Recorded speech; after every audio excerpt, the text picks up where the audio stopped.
दरम्यान दोषींना कायमस्वरूपी निविदा प्रक्रियेतून बाद करा अशी मागणी सुषमा अंधारेंनी केली आहे। तर दुसरीकडे पेपर फुटला होता तर एफआयआर का दाखल झाला नाही, क्लास चालवणाऱ्याला पळून जायला वेळ का दिला, असा सवाल संदीप देशपांडेंनी विचारला आहे।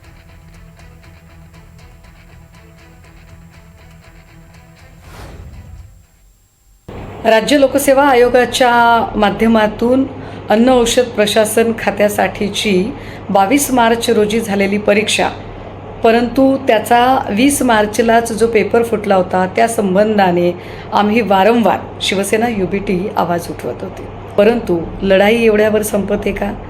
कारण मुळात पेपर फुटलाच कसा आणि पेपर फोडणारे कोण आहेत हा प्रश्न अजूनही अनुत्तरित राहिलेला आहे।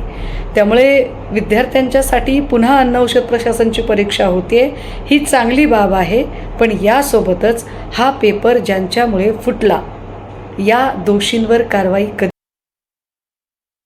MPSC मधले विद्यार्थी काल सन्माननीय राजसाहेबांना भेटले, त्यावेळेला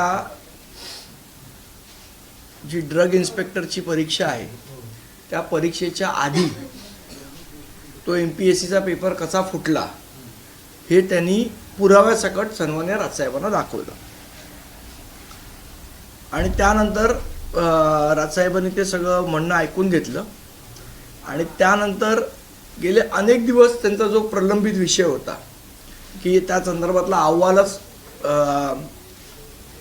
गृह विभागाकडनं येत नव्हता, तो काल रात्री त्यांनी भेट घेतल्यानंतर अचानक रात्री ती परीक्षा रद्द करण्यात आली आणि गृह विभागाने ॲक्सेप्ट केलं की 22 तारखेच्या आधी 22 तारखेला जो पेपर होता त्याच्या आधी 20 तारखेला हा पेपर फुटला आहे।